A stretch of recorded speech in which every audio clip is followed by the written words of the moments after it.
첫 주에 주 앞에 예배로 모이신 화평의 교우 여러분에게 주의 은혜와 평강이 충만하기를 기원합니다. 인생은 광야입니다. 그것은 마치 하나님께서 이스라엘 백성을 애굽에서 이끌어낸 다음에 가나안 땅 그 안식의 초소로 바로 이끌어가지 아니하시고 광야 길을 걷게 하신 것과 같다는 의미입니다. 우리가 주를 알고 주께서 우리에게 주시는 소망의 나라, 하늘의 나라, 주의 나라 임하기를 우리가 소원합니다.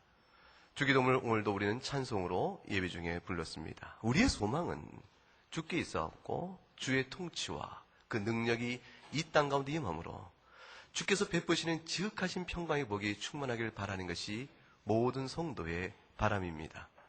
일생을 살아가면서 그 소망 가운데서 우리의 삶을 돌아보고 우리가 그 나라에 속하길 바라고 그 나라의 통치에 순종하며 그 통치의 누림이 우리에게 있기를 바라는 것, 그 성도의 이 땅에 살아가는 참된 가치입니다.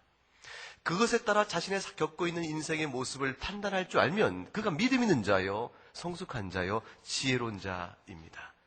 자신이 두려진 인생의 모든 내용을, 자신이 경험하고 있는 모든 인생의 내용을 그와 같은 하나님 나라의 관점에서 돌아볼 줄 모르면 그가 어리석은 자요, 미련한 자라 말씀합니다. 그러나 우리가 하나님의 뜻을 다 분별하지 못합니다. 다 이해하기 어려울 때가 있습니다. 이스라엘 백성이 그러하였습니다. 애굽에서 종노릇 하던 그들을 주님께서 아브라함과의 언약을 기억하시고 그들을 불러내십니다. 400년간의 종살이 끝에 그들이 이제 마침내 해방이 되어집니다. 여러분 생각 한번 해보세요. 누구 집에 종노릇 하다가 이제 풀려났다 그러면 소망이 있습니까? 절망이 있습니까? 소망이 있습니다. 이스라엘 백성은 이제 종노릇한 데서 풀려났으므로 모세를 통해 하나님이 보이신 이적과 기사를 바라보고 권능의 하나님을 믿고 의지하며 소망 중에 힘차게 행진해 나갑니다. 힘차게 걸음하여 나갑니다. 나간 곳은 그러나 뜻밖에도 죽음의 땅입니다. 왜냐하면 그것은 광야이기 때문에 그렇습니다. 신명기 8장 15절에 가게 되면 그 광야의 성격을 이렇게 말합니다. 광대하다고 말합니다. 넓은 곳입니다. 끝이 보이지 않습니다. 어느 때쯤 이 광야를 벗어날 것인가? 보이지 않는 그 막막한 큰 광대한 땅은 두렵고도 무서운 땅이니 맹독성 있는 독사들이 우울거리며 전갈이 있으며 물이 없어 사람 살 수 없는 것이라. 정착하여 살 수 없는 땅, 사막으로 되어가는 과정의 땅, 시뻘건 땅이요. 그것은 사망의 그림자가 있는 땅이었습니다. 하나님이 애굽 나일강의 비옥한 땅에서 그들을 끌어내어 집어넣으신 것은 광야였습니다. 죽음의 땅이었습니다. 하나님이 도대체 우리에게 무엇을 주시기 위하여 이러한 인도를 베푸시는 것일까? 우리 인생 살면서 그와 비슷한 생각을 할 수가 있습니다. 하나님께서 내 인생을 어디로 끌고 가시기 위하셔서 지금 우리에게 이 경험을, 이 일을 나에게 경험하게 하시는 것일까? 모세는 죽기 전에 백성들과 생사고락을 같이 하면서 하나님의 부르심이 가까운 이때에 백성들의 모든 성정을 아는 모세는, 그들의 모든 경험을 다 했던 모세는 이제 그들에게 한 가지를 당부합니다. 그것이 오늘 읽었던 본문의 요지입니다. 모세는 직접 경험자여 깊은 탄식과 우려 가운데서 백성들에게 권면합니다. 너희가 광야의 길을 걷고 있다. 그러나 그것은 하나님이 그렇게 하신 것이라. 하나님이 능력이 없어 그러신 것이 아니요, 하나님이 사랑이 없으셔서 그런 것이 아니라, 하나님은 너희의 원망을 들을 만한 분이 결코 아니라, 비록 너희가 광야 가운데 있지만 하나님은 너희가 하나님께 대하여 불평을 해도 마땅한 그런 분이 아니시니라. 생각해보라. 지난 40년의 광야 생활 동안에 너희의 인생이 어떠했느냐. 신명기 8장 4절에 이렇게 설명합니다. 너희가 의복이 없어 낡아서 몸을 가리우지 못한 적이 있었는가? 너희가 신발이 헤어진 적이 있었는가? 시편 78편에 보면 이렇게 설명하죠. 너희가 목이 마를 때에 물을 주신 분이야. 바다를 갈라 너희를 보호하여 애굽의 군수로부터 생명을 건졌고 그 황량한 광야 속에서 낮에는 구름으로 밤에는 화강으로 너희를 보호하고 인도하셨으며 너희가 굶주릴 때에 마실 것이 없을 때에 반석을 쪼개어 물을 내신 분이라. 반석은 물이 나올 수 있는 것이 아닙니다. 수온의 근거지가 못 됩니다. 반석을 쪼개어 주께서 물을 내시는데 그 물이 넘치게 있어 흡족히 마셨으며 시내를 내시사 물이 강같이 흐르게 하셨으니 광야 40년 동안에 하나님의 은혜가 너희에게 족하지 아니하냐. 너희가 먹을 것이 없어 굶주린 적이 있었는가? 시편 78편 24절과 29절에 이렇게 설명합니다. 너희가 먹을 것이 없어 굶주린 적이 없었다. 주께서 만나를 하늘에서 비같이 내려 너희에게 먹을 것을 주었으니 그것은 너희에게 충분하게 주신 것이라. 충족하게 주신 것이라. 고기를 또 내려주시기를 너희가 너희 탐욕과 원하는 바대로 실컷 먹도록 하나님이 하셨다. 광야 40년 동안에 너희를 이끄신 하나님의 손길은 52절의 말씀대로 마치 양떼를 인도한 목자의 손길과 같았다. 너희가 광야에서 목동의 인덩을 빨아 먹고 산 것처럼 하나님 너희를 40년 동안 인도한 것이라. 보라, 광야에서 너희가 살아온 세월이 너희의 능력과 너희의 지혜 때문이냐, 하나님의 보호하심과 손길 때문인가? 그것이 광야라 하여 너희가 하나님께 원망하겠는가? 내가 애굽의 나일강에 기름진 옥토에 살지 못했다고 하여 하나님을 너희가 원망하고 불평하겠는가? 광야 인생이었지만 하나님은 한시도 너희를 잊지 않고 너희에게 만나와 물로 너희를 먹이신 것을 너희가 잊겠는가? 지금까지 살아왔지 않은가? 지금까지 살아왔지 않은가? 지금까지 지내온 것 주의 크신 은혜라.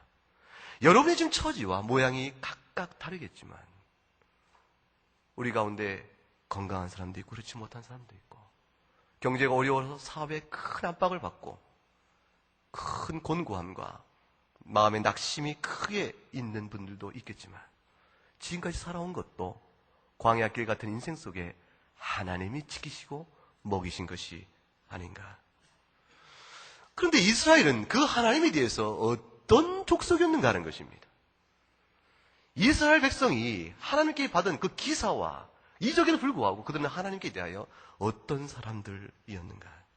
시편 78편 17절에 이렇게 얘기합니다. 시편 78편은 이스라엘 백성의 전 역사를 훑고 있는 대서사시 같은 장엄한 시편입니다. 댁에 돌아가셔서 시간 나시면 한번 쭉 읽으시기 바랍니다. 저들이 40년 동안에 하나님의 그 같은 보호와 사랑 가운데 지냈음에도 불구하고 저들은 하나님을 계속하여 범죄하여 광야에서 지존자를 배반하는 자들이었다. 한 번이 아니었고 계속하여 그들이 셌으니 그들의 광야 40년을 무엇으로 성격 지을고? 배반입니다. 불신입니다. 불순종입니다. 40절과 41절에 이렇게 얘기하시죠. 그들이 광야에서 하나님께 반항하여 사막에서 하나님을 슬프시게 함이 한 번, 두 번이 아니었다. 그들이 돌이켜 하나님을 거듭거듭 시험하며 이스라엘의 거룩한 일을 노엽게 하였도다. 56절에 가면 이렇게 말씀합니다. 그러나 그들은 지존하신 하나님을 시험하고 반항하여 그의 명령을 지키지 아니하였다. 그들의 광야 40년의 생활을 첫 번째부터 중간부터 끝까지 어느 토막을 내어 꺼내보아도 그들의 모습은 거듭거듭 불순종뿐이었다. 모세가 이들을 인도함에 있어서 지치고 힘들어합니다. 하나님 말씀의 능력으로 저 백성을 인도해 내라. 그 말씀을 듣고 모세가 하나님 순종하여 과연 이스라엘 백성을 이끌어냈는데 이스라엘 완악성과 불순종의 태도 속에서 모세가 주 앞에서 눈물로 통곡하며 기도합니다. 민수기 11장에 보면 이 사실이 잘 나타나 있습니다. 4절과 7절에 백성이 이렇게 말합니다. 탐욕이 그들 마음속에 자리 잡게 되었습니다. 광야 40년간의 하나님의 보호하심과 인도하심이 그들에게 자족과 만족과 위로로 비록 죽음의 땅이지만 주와 함께 하신 내가 산다. 이 고백으로 하나님께 찬송하며 산 것이 아니고 그들의 마음에 탐욕이 있어서 이르기를 누가 우리에게 고기를 주어 먹게 하겠는가? 애굽의 생활이 나았다. 그곳에서는 생선도 먹었고 오이도 먹고 참외도 먹고 부추와 마늘과 파 다 먹었는데 하나님이 우리에게 주시는 게 뭔가? 기력이 다하여 우리 눈에 만나 외에는 먹을 것이 없구나. 이 백성들의 원망은 일시적인 것이 아니었습니다. 뿌리 깊은 그들의 성정에서 나오는 하나님을 저항하는 반항이었습니다. 모세가 통곡하며 주 앞에 기도합니다. 11절부터 15절 말씀 이렇게 얘기하죠. 어찌하여 주께서 종을 괴롭게 하시나이까? 어찌하여 내게서 주의 목전에서 은혜를 입게 아니하시고 이 모든 백성을 내게 맡기사 마치 내가 낳은 자식도 아닌데 내가 이들을 낳았습니까? 그래도 불구하고 주께서 어찌하여 양육하는 아비의 처지가 되어 젖 먹는 아이를 품듯 저들을 품고 주께서 말씀하신 약속하신 열주의 땅으로 그들을 인도하라 하시나이까? 이 백성이 고기를 달라 하니 주여 내가 고기를 줄 능이 어디 있습니까? 주여 이 책임이 심히 중하여 나는 감당할 수 없사오매. 모세의 기도를 보세요. 차라리 내가 주 앞에 은혜를 구하옵나니 나를 죽여 주시옵소서. 저 백성들의 원망을 내가 감당할 수 없사오니 주여 나를 죽여 주시옵소서. 그리하여 제가 고난을 당하지 않게 하옵소서. 이스라엘은 광야 40년 동안에 그 누구보다도 하나님의 살아계심을 목도한 사람들이었습니다. 그러나 그들의 마음속에는 하나님을 향한 순종의 마음이 없었습니다. 스데반 집사님께 순교 직전에 아모스서 5장 25절을 인용해서 이렇게 얘기합니다. 너희가 40년 동안 광야에서 단 한 번이라도 희생과 제물을 내게 온전히 드린 적이 있었느냐? 인간이 타락하고 악하여 주의 은혜로 새롭게 되지 아니하면 자기 살아가는 광야 같은 인생길에서 하나님을 믿지 않아야 될 불평과 원망의 이유들만을 가득 찾게 되어집니다. 여러분은 어떻습니까? 여러분이 지금까지 살아오시는 동안에 하나님의 은혜 앞에 자족하며 기뻐하며 감사하시는가? 여러분이 주 앞에서 불평과 원망을 늘어놓을 만한 이유를 갖고 계신가? 하나님 도무지 내가 이해를 못하겠습니다. 제 인생길이 이렇게 힘든데 주께서 과연 저를 선대하시고 사랑하십니까?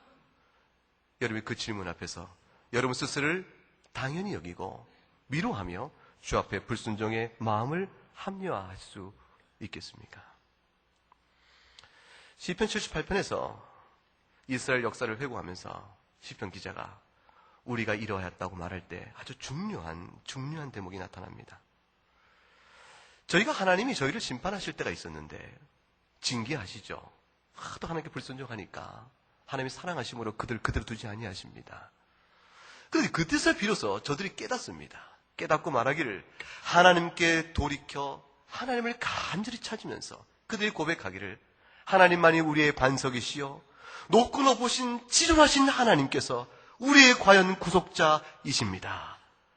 그러나 그 고백조차도 제가 입으로 아첨할 뿐이요 자기 혀로 하나님께 거짓을 말할 뿐이요 마음에 순전한 마음으로 주 앞에 고백한 것이 아니고 하나님과 맺은 언약에 성실치 못하였다. 하나님이 그것을 다 하심에도 불구하고 우리 열조가 그러한 것을 다 하심에도 불구하고 우리가 이 노를 지어 우리 후손들에게 불릴 수 있게 되도록 우리가 지금 살아있는 까닭이 무엇인가? 내가 지금 이 자리에 예배 초소에 나올 수 있는 까닭이 도대체 무엇일까? 그래서 딱 한 가지 이유니 오직 하나님은 자비하심으로 죄악을 사하시사 멸하지 아니하시고 진노를 여러 번 돌이키시사 그분을 다 바라지 아니하셨기 때문이라. 우리가 주 앞에 서 있는 것은 주의 긍휼과 자비 때문입니다. 우리 안에 주신 새로운 성품 때문에 우리는 하나님을 사랑합니다. 여러분 하나님을 사랑한 줄 제가 믿습니다. 예수 그리스도만이 나의 생명임을 여러분 고백합니다. 여러분의 진정한 고백이요, 진정한 감사인 줄 믿습니다. 그래도 불구하고 우리가 연약할 때에, 환경이 우리를 곤곡해 할 때에 우리는 하나님 앞에서 원망과 불평을 하기 일쑤입니다. 그럼 그 모든 사실에도 불구하고 주님은 오직 우리를 불쌍히 여기셔서 오늘도 감사하시고 오늘도 우리를 위로하십니다. 시편 78편 39절에 이렇게 설명합니다. 주님은 우리가 육체뿐이라 한 번 가면 다시 돌아오지 못하는 바람뿐임을 주께서 알고 계시기 때문이라. 모세는 광야 40년 동안의 이스라엘 성정을 잘 알았습니다. 그리고 그들에게 이제 교훈하는 것입니다. 이스라엘아 들으라. 하나님께서 너의 인생을 광야길로 인도하신 것은 특별한 사랑의 목적성을 갖고 있는 것이라. 하나님이 능력이 없으셔서 그러신 것이 아니고 하나님이 너희를 사랑하셔서 너에게 광야 인생길을 허락하신 것이라. 그걸 계획하신 것이라. 그걸 주신 것이라. 하나님이 도대체 왜 그러셨는 줄 아는가? 너희 스스로 모르는, 너희 자신도 모르는 너희 성정을 하나님은 아시기 때문이라. 예컨대 이것입니다. 신명기 8장 12절과 14절에 이것입니다. 주께서 너희에게 복을 주시사 너희에게 배불리 먹게 하고 아름다운 집을 지어서 살게 하고 너희 양떼가 번성하며 은금이 증식되며 소유가 다 풍성하게 되기를 주께서 원하시는데 그 복을 너에게 주실 때에 두렵건대 너희 마음이 교만하여 하나님을 잊어버릴까 하시기 때문이라. 우리는 본래 하나님을 사랑하고 기억하는 존재가 아닌 것입니다. 타락하고 부패한 이후에 하나님을 마음에 두기를 싫어하는 옛본소 있는 자인지라 주께서 우리를 새롭게 하셔서 하나님을 기억할 수 있도록 하기 위함이라. 주님을 기억하는 것이 피조물된 우리의 행복이요 가장 큰 자랑이기 때문에 그렇습니다. 여러분 신명기 8장 17절에 이렇게 이어졌죠. 또 두렵건대 네가 마음에 이르기를 내 능과 내 손의 힘으로 내가 이 재물을 얻었다 할까 하노라. 결국 무엇입니까? 하나님께서 광야 길로 이스라엘 인도한 것은 그 광야가 목적이요 그것이 최종적이기 때문에 그런 것이 아닙니다. 광야는 과정입니다. 광야는 훈련입니다. 광야는 교육입니다. 그걸 통해서 알아야 될 것이 하나가 있습니다. 우리가 어떤 자들이며 하나님이 어떤 분이신가를 알아가는 것, 그것이 광야로 인도한 이스라엘에게 주어진 교육의 내용이었습니다. 우리 인생도 마찬가지입니다. 우리가 살아가는 것은 오직 주 예수 그리스도를 말미암아 우리에게 베푸시는 영원한 안식, 그 안에서 누려지는 참된 행복, 하나님이 살아계시며 그만이 나의 기업이요 나의 자랑이요 나의 반석이죠. 그 모든 것을 고백하고 나아갈 수 있도록 주께서 우리 심령 속에 지혜를 이끌어 주시기 위해서, 인생을 바라보는 눈과 안목을 열어주시기 위해서 하나님 우리 인생 속에 광야길을 걷게 하십니다. 그러나 그 광야길을 걷는 동안에도 하나님은 1분 1초라도 우리를 잊어버리시거나 놓으신 적이 없이 양떼를 돌보는 목동처럼 우리를 돌봐 주십니다. 신명기 8장 2절을 보세요. 너희 하나님 여호와께서 이 40년 동안에 너로 광야의 길을 걷게 하신 것을 기억하라. 잊지 말아라. 그때 너희 삶이 어떤 걸 기억하라. 이 모든 것은 한 가지 이유가 있으니 너희를 낮추시며 너의 마음을 살피시사 과연 너희가 하나님의 명령을 지키는지 아니 지키는지 알려 하심이라. 하나님의 명령을 지킨다는 것이 무엇을 뜻합니까? 하나님은 하나님이시오 우린 그의 지으신 피조물임을 고백하는 것입니다. 에덴 동산에서 인간이 하나님께 범죄하였습니다. 그 뜻이 의미가 무엇입니까? 범죄의 의미가 무엇입니까? 하나님이 명하신 것을 불순종하는 자유를 얻겠다는 것이었습니다. 하나님은 우리 앞에서 사라져 주시오. 하나님은 내 앞에서 존재를 나타내지 마시오. 우리는 스스로 있는 자요 스스로 행할 바를 결정할 것이니 주는 내 앞에서 거추장스럽게 있지 말아 주시오. 그것이 죄의 뜻입니다. 그것이 죄악입니다. 이제 만나를 주신 까닭은 광야의 인생을 걷게 하시는 것은 너희가 그와 같은 죄악에서 헤어나와 하나님은 하나님이시여 그분은 우리의 왕이시여 내가 그 앞에 사는 피조물이나를 고백할 수 있도록 하시는 것입니다. 이것을 왜 주님께서 광야로 내모신 다음에 스스로 생존을 도모할 수 없는 죽음의 땅으로 내몬 다음에 그들에게 생존의 길을 주님이 직접적으로 간섭해 내어주십니다. 그것이 바로 만나였습니다. 신명기 8장 3절에 이렇게 나와 있죠. 너를 낮추시며 너로 줄이게 하시며 너도 알지 못하며 네 열조도 알지 못하던 만나를 너에게 먹이신 것은 사람이, 같이 읽어보죠. 사람이 떡으로만 사는 것이 아니요 여호와의 입으로 나오는 모든 말씀으로 사는 줄을. 하나님이 광야로 이스라엘을 내모셨습니다. 그것은 편안한 곳은 아닙니다. 정착할 수 없는 곳입니다. 불편합니다. 하나님은 이스라엘을 낮추셨습니다. 스스로 경작하여 생존을 도모할 수 없는 땅으로 내모신 다음에 인간으로 하여금 알게 하십니다. 네가 과연 네 인생을 주장하겠느냐? 네가 과연 네 인생을 스스로 도모하겠느냐? 너는 먹지 않으면 살 수 없는 연약한 피조물이니라. 우리의 모습을 알게 하십니다. 우리 자신의 연약함을 보게 하십니다. 그리고 주님께서 직접적으로 간섭하여 만나를 베푸심으로 그들을 살리십니다. 그들에게 생명줄을 내어주신 것입니다. 만나를 베푸셔서 그들로 하여금 이제 자신들의 생명이, 그들의 인생이 자신의 주장에 있는 것이 아니라 하나님께 있음을 고백하도록 하게 하십니다. 그리고 그로 하여금 너희의 사는 것이 먹고 사는 육신에 있는 떡에 있는 것이 아니요 살아계신 하나님의 말씀과 교훈 가운데 있음을 우리로 하여금 알게 하십니다. 그것이 만나를 주신 목적이었습니다.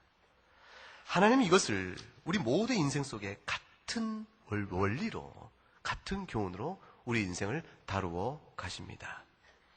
우리 가운데 혹 평탄하고 남들이 부러워할 만한 평안하며 재물과 명예와 권력과 여러 가지를 넉넉히 유복하게 갖고 있는 분이 있을 수 있을 것입니다. 그러나 그 인생 또한 하나님께서 최종적 목적을 결국 주신 것이 아닙니다. 그런 인생 또한 그것을 통하여 하나님이 우리에게 알게 하시는 바가 있습니다. 우리가 곤고할 때나 부유할 때나 어떤 경우이든지 하나님은 한 가지를 알게 하십니다. 우리가 피조물이요 주의 은혜로만 사는 자입니다. 주의 말씀과 교훈이 나의 생명입니다.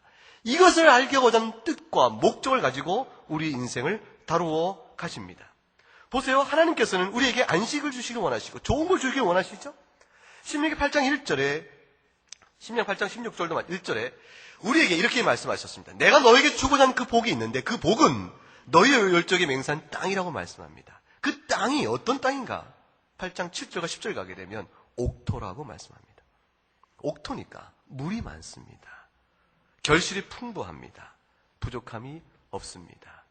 그 옥토를 예비하시고 그 옥토로 우리 인생을 이끌어가기를 원하십니다. 근데 이 옥토에 이르러서 너희가 스스로 교만하여 치중함으로 하나님께서 하나님이심을 너희가 잊어버릴까 염려하여 광야의 훈련을 시킨다고 말씀합니다. 사랑하는 교우 여러분, 이 옥토가 여러분에게 있어서는 어디에 있습니까? 이 옥토가 주께서 약속하신 그 가나안 땅, 가나안 복지 그 땅에 내가 들어가려고 오늘 찬송을 함께 했습니다. 생명 양식 내게 주셨네 찬송했습니다. 그 옥토가 여러분에게는 무엇입니까? 이 땅에 있는 것은 여러분이 갖고 있는 소유는, 여러분이 갖고 있는 육적인 자랑은 여러분의 참 옥토이질 못합니다. 진정한 옥토는 오직 예수 그리스도 안에서 베푸시는 영원한 안식이요 하나님 나라에 있습니다. 경제가 어려울 것이라고 얘기합니다. 이미 어렵습니다. 앞으로 얼마나 더 어려질지 모른다고 얘기합니다. 지금까지 평안했던 분 가운데서도 올 한 해 어려움을 겪을지도 모르겠습니다. 화평의 교우 여러분들이 주 안에서 일용할 양식의 염려 없이 평강하고 유복하게 살 수 있기를 바랍니다. 그러나 우리 가운데서 혹 그렇지 못한 일을 경험하게 될 때 우린 내가 겪는 인생을 어떻게 이해하고 나가야 될 것인가? 하나님께 불평과 원망을 하시겠습니까? 하나님께 원망과 불평을 하시겠습니까? 오늘 겪는 모든 경제의 난국은 한 가지를 설명합니다. 이 세상 어디에도 가난은 없다는 것입니다. 미국에 다녀온 어떤 한 분이 얘기합니다. 오래간만에 미국에서 다녀오셨는데 다시 또 돌아가고 싶으시겠습니다. 그랬더니 이렇게 얘기를 합니다. 아니요. 이제는 미국은 더 이상 희망의 땅이 아닌 것 같아요. 먹는 것도 우리보다 못한 것 같고 사는 것도 그러네요. 미국도 어려움이 있습니다. 세계 곳곳에 이 땅의 삶은 다 환난과 슬픔이 있습니다. 우리가 곤고함을 겪을 때, 우리 삶이 슬플 때 우리가 기억할 것은 딱 한 가지입니다. 주여 맞습니다. 우리는 피조물입니다. 우리는 연약한 인생입니다. 저희 앞길을 가늠하지 못하고 오직 주의 긍휼과 자비에 의해서만 살 수밖에 없는 존재입니다. 그러므로 이 환난과 어려움 속에서 더욱더 주를 의지하게 하시고 주의 긍휼만을 바라보게 하시옵소서. 이것이 우리의 기도여야 합니다. 여러분 보세요. 외적으로는 곤고하지만 내면적으로는, 영적으로는 충만하며 부유할 수가 있습니다. 내가 지금 겪는 이 인생의 이 한 대목이 비록 어려움에 처한다 할지라도 주여 이 일로 인하여 내가 광야 인생을 알게 하시고 이전까지 살아온 것도 주의 은혜며 주께서 만나와 반석에서 물을 내어 먹이시는 인생인 줄 알고 앞으로 인생 그렇게 될 줄 믿습니다. 용기를 내시면 주께서 그 10년 가운데 견고한 은혜를 베풀어 주십니다. 만약 여러분 가운데서 남달리 유복하고 평안하며 모든 일에 불편함이 없을 만한 인생을 누리시는 분이 있다면 겸손해야 합니다. 그 모든 것은 여러분의 능과 힘으로 된 것이 아니요 하나님께서 장차 이루실 가나안 땅이요 영광의 안식을 바라보게 하시기 위해서 이 땅의 육적 평안을 잠시 비추어 주신 것인 줄 알아야 합니다. 내가 누리는 이 평강이 무엇인고, 이 평강은 나에게 모든 것이요 궁극적인 것이 아니요 이 평강을 통하여 주의 나라를 사모하게 하시니 내가 주 앞에서 더욱더 안식을 바라보며 겸손하여야겠다. 사람이 떡으로만 사는 것이 아니요 주의 말씀으로 사는 줄 알고 주의 교훈에 더욱더 청종하여야겠다. 저는 한편으로 경제의 난국이 되어지면서 한국교회를 생각하면 은혜의 때가 왔다 하는 생각도 듭니다. 한국교회가 얼마나 물량주의에 취해 왔습니까? 고도의 경제 성장 속에서 사회에 먹을 것과 쓸 것이 풍요로워지자 교회도 예외가 아니었습니다. 모든 종교계가 그렇듯이 교회마저도 하나님의 살아계심과 그의 은혜를 아는 교회마저도 물량주의에 어느덧 타락과 연약성이 그대로 노출되는 모습을 우리가 알고 있습니다. 교회가 그렇다는 것은 추상적 개념이 아니고 한국 교회에 속한 우리들 한 사람 한 사람의 신앙 양태가 우리들의 신앙 자세 또한 어느새 그렇게 물들었음을 의미합니다. 하나님이 기도하게 하십니다. 돌아보게 하십니다. 과연 주 앞에서 우리가 어떻게 살아온 자들인가? 주께서 우리를 광야로 내모신다면 그 또한 은혜인 줄을 기억하셔야 합니다. 그 은혜는 장차 가나안 땅을 위하여 주신 것이니 하나님을 믿고 의지하는 자에게 주께서 평강의 복을 주실 것을 두려움 없이 굳게 믿고 나아가야 합니다. 우리 주님은 어려움 가운데 주의 긍휼만을 바라며 주 앞에 엎드린 자를 결코 외면하지 아니하시는 분이십니다. 우리에게 영적인 부흥이 있을 것이며 우리에게 육신의 평강도 주께서 주실 수 있습니다. 시편 21편 1절과 2절에 우리 하나님은 이런 분이시기 때문에 그렇습니다. 같이 읽어볼까요? 여호와여, 왕이 주의 힘을 인하여 기뻐하며 주의 구원을 인하여 크게 즐거워하리이다. 그 마음의 소원을 주셨으며 그 입술의 구함을 거절치 아니하셨나이다. 마음의 소원을 주십니다. 정직한 소원을 주시고 우리 형편을 돌아보며 주여 우리를 불쌍히 여겨 주시옵소서.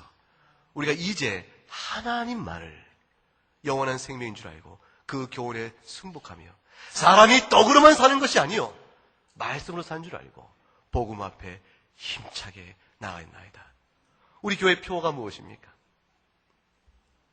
한번 읽어볼까요? 시작.